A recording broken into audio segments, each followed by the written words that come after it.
speaker today is Larry Jennings. Larry has been a funeral director for many years, and I think he's quite possibly the best funeral director that anyone could want. And the reason I say that is that Larry has used his spiritual attunements to communicate with the departed person and consult with them directly as to what they'd like during their memorial service. That might be clothing, jewelry, or activities. Larry's also very attuned to nature, including the elemental kingdom, fairies, elves, brownies, and so on. When Larry takes a walk in the forest, I'm not sure who benefits more, Larry or the forest. So please welcome our own Reverend Larry Jennings. Thank you, Lloyd. And I don't tell everything I see in the forest, although I might next talk. That might take me to my next one.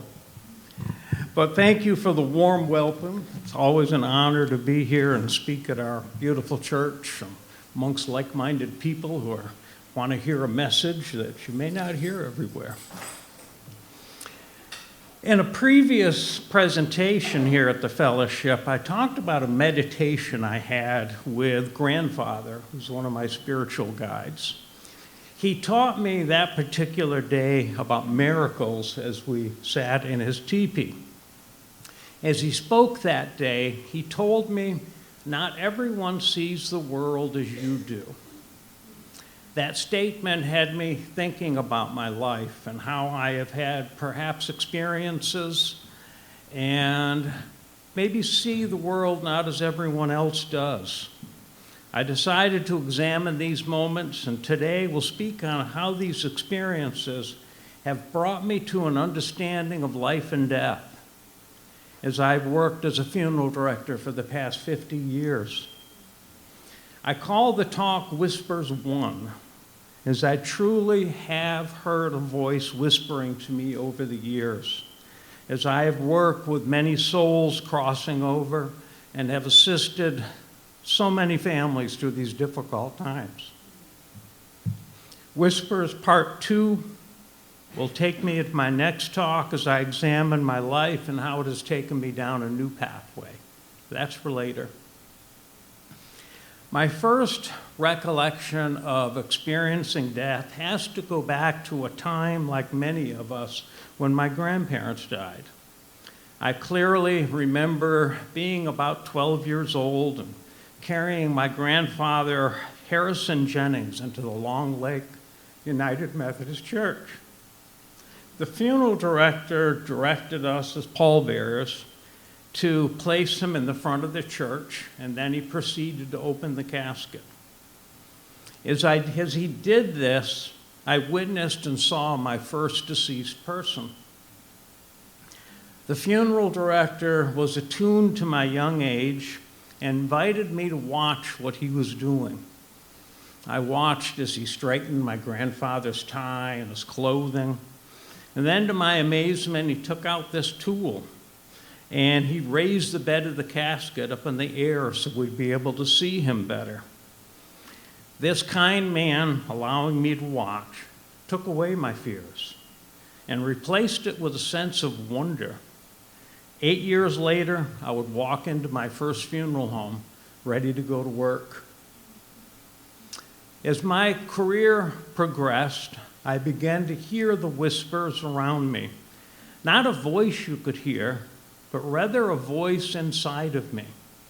This voice would speak directly to me, telling me often just to stop and listen.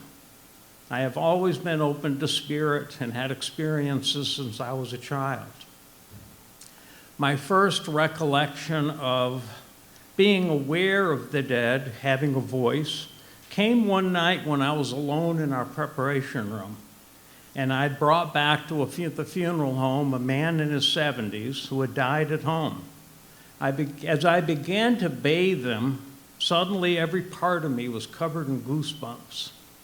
I stopped what I was doing, and I heard a voice speaking to me, telling me that he wanted to talk to me. I thought, why not? And I stepped back and I listened. As I closed my eyes, I saw in my mind's eye a man in his 30s working on a car. The car stopped. The car stopped in a driveway and appeared to be in the late 1950s. He stopped working on the car and he looked at me with a smile and told me, "Please tell my family I am doing what I love." This all happened in just a split second.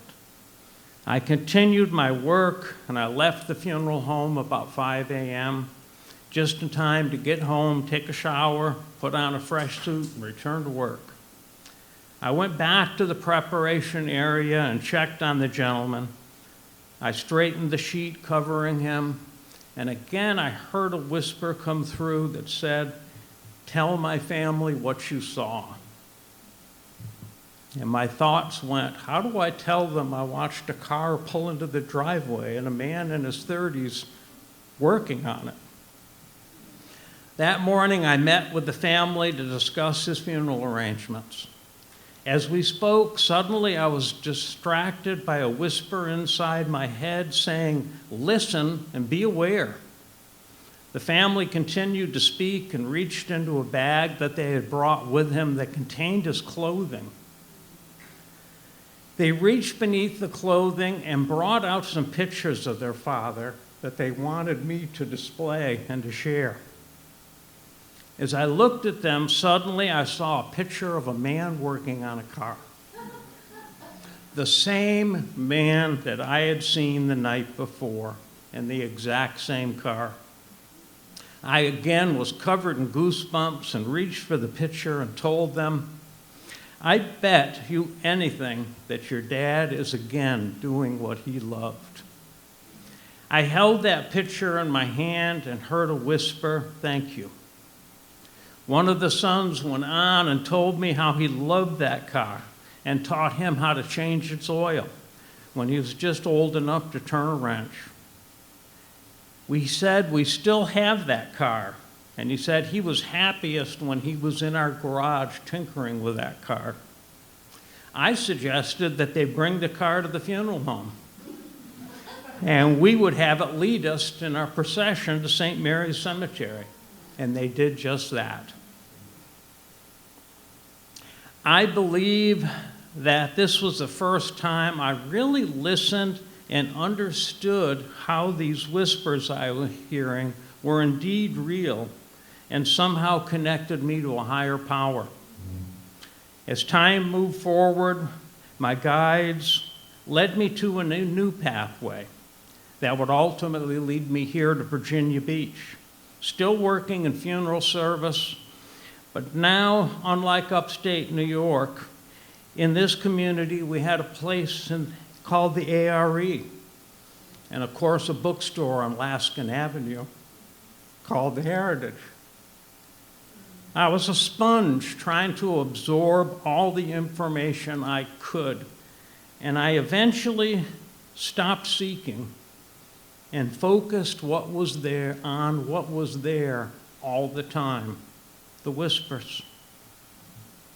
I took the tools I was learning from and used them to understand the experiences I was having. I believe that my ability to simply accept what I was witness to rather than question it allowed me to grow and have more control over my ability to hear these whispers. As a funeral director, I was surrounded by death every day and witnessed to some of the most beautiful moments you could imagine, and also witnessed to some of the most horrific moments you could imagine. I was on an emotional roller coaster, working through all these moments with families that became your own as I would share in their grief. As I was gaining more understanding of reincarnation and past lives, the voices became louder, and sometimes they would tell me their stories. Once, when I had been to CHKD and had taken a young child who had died of cancer into my care, I was feeling pretty down, like all of us would, trying to understand how these tragedies can happen. As I began to prepare her, I sensed I was not alone, and the chills came over me. Then I heard a voice whispering to me, clear and steady. She told me that she had lived her life's purpose and fulfilled it in her 4 short years. She told me it was her purpose to come into our world so that others could have an opportunity to care and love her. I get emotional. Y'all know me. You'll see the tears. But she continued on and said, yes, people would feel the pain of her loss over her physical death, but that was part of her plan. She went on to tell me not to be sad for her, but rather to celebrate that she had lived, and to celebrate that she had been able to touch so many souls by her presence. These souls needed this to experience their own personal growth. I remember crying and thinking that through her death, she was now teaching me, her funeral director. Everything that I had been reading and studying, from life's purposes to reincarnation, were now beginning to make sense to me. This brought me to a crossroads as I was growing and questioning my catechism that had been taught by the Catholic Church. This crossroad of ultimately led me here to the Fellowship of the Inner Light and the teachings of Paul Solomon. It was here for the first time in my life that I was in a place with like-minded people that could understand what I was experiencing. The fellowship has given me a place of acceptance and a place I could share these experiences. Now let me share one of these stories that I've told here before a long time ago, but the whispers told me to tell it again. This happened many years ago when I was on call for the funeral home. The phone rang at about 1:15 in the morning, and I was told that a man had died in Zunai, a small community on Route 460. I got out of bed, put my suit on, and I met my associate so we could go to the residence and take Mr. Cofield into our care. It took us about an hour to reach Zunai, and we followed the directions. We turned left at the railroad tracks, went under the overpass, and turned down a 1-lane dirt road. We traveled 4 miles, and true to the directions we were given, this 1-lane dirt road came to an end, and we drove into the yard of a very old farmhouse. It felt as if I'd been transported back in time. This home was magnificent, 2 stories high, whitewashed white, just gorgeous. Had a beautiful front porch that went all around it, complete with rocking chairs. Beside it stood a red barn with a John Deere tractor that looked like it had come from an era long ago past. We were greeted at the door by Mr. Cofield's family, and they told us their father had been born in this home 91 years ago. When I walked inside, again, I felt as if I had gone back in time, stepping into that era again, long gone. This beautiful place had an aura that welcomed you, and you could feel the joy amidst the sadness of the moment. We found Mr. Cofield lying in a bed in the sitting room in front of a large picture window overlooking an expansive field of peanut crops. I thought, what a beautiful life he must have had, being able to be born in this place and to die in this beautiful place. After giving the family time to say goodbye, myself and my associate and his 3 sons gently lifted his frail body onto my stretcher. And we carried Mr. Cofield from the home that he had lived in for 91 years. He would return here in a few days to be buried next to his wife Lois in a small cemetery behind the barn. We began our drive back to the funeral home down the 4-mile dirt road we traveled to get there. And to our surprise, about halfway down the road, we saw headlights approaching us. We wondered who else could be traveling this road, as the family had told us that they were all at the farmhouse. This road was not wide enough for 2 vehicles, and there was no place to turn off.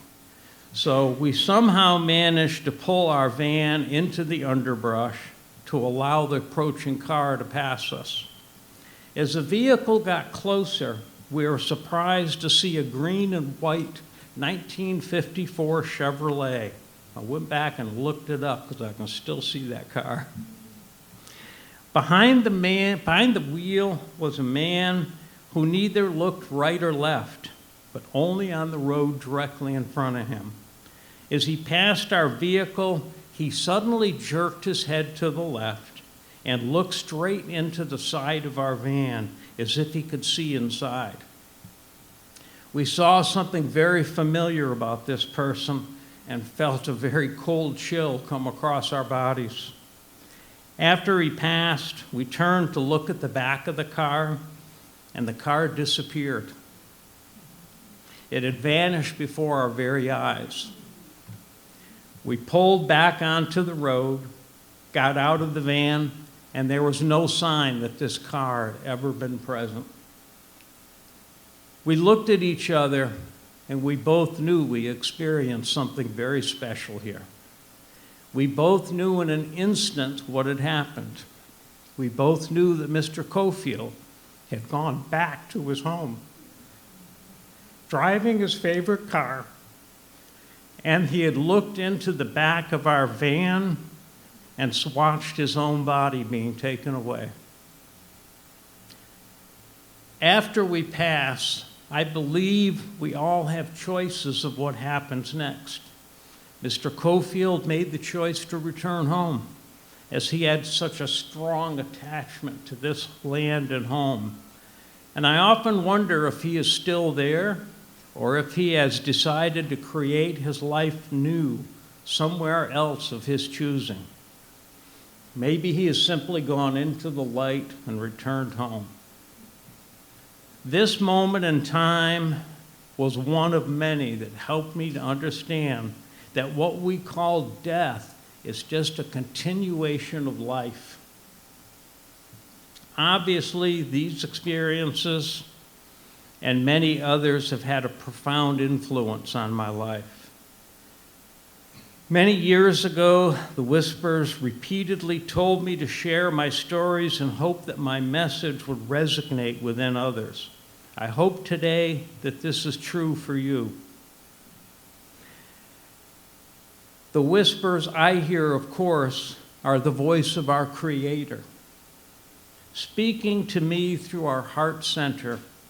She speaks to each of us. We only need to listen. I hope examining yourselves will bring you to an understanding of your soul's journey. It is essential for all of our spiritual growth. With that growth, you'll no longer have a fear of your own death.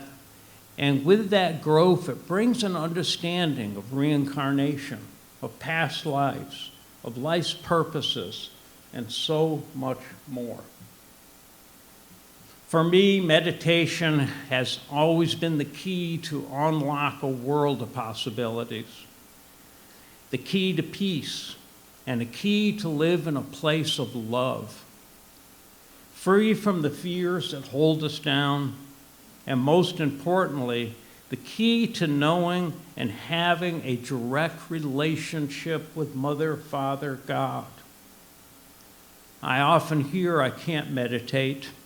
My advice to you is just simply relax. Don't begin expecting something to happen. Begin by sitting quietly and just enjoy the moment in silence. When you become distracted, take a deep breath and let it out slowly. This will help you relax and stay in that moment. Another great method that I use is just lighting a candle and watching its flame. And when I close my eyes, I continue to watch that flame in my mind's eye. Then just be and listen. Do this each day, and you'll soon be hearing the whisper speaking to you. Don't think of this voice as being a stranger, but rather the voice of a friend who has always been there, waiting to be heard. Meditation is different for each of us. Don't expect your experience to be like mine or someone else's. Meditation will come to you if you relax and have no expectation other than simply enjoying the moment. It was in one of these moments when I was meditating and simply enjoying the peace that I received a gift many years ago. I had begun meditating before my bedtime when Spirit led me to seeing this.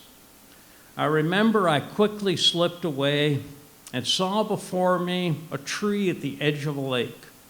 Beneath the tree was a person sitting with their back turned to me, facing the lake. I walked towards the person, and he slowly turned, and when I saw his face and smile, I knew exactly who he was. His name was Caleb.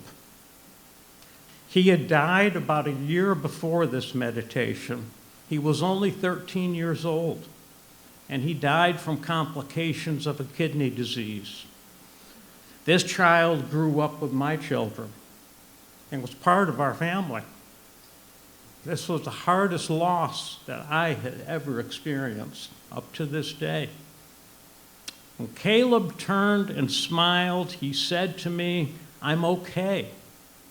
You don't have to worry about me. But please look out for my family and especially my sister." Then he turned to the lake and he simply faded away.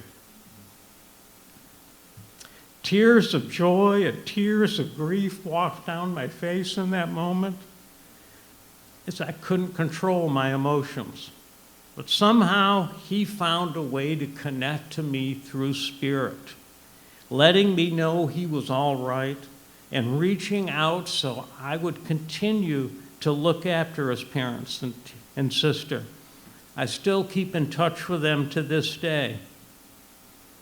And unfortunately, as it happens in the death of a child, the parents divorced a short time after this.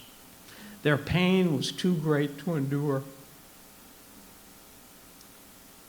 But they sought a new pathway to overcome their loss.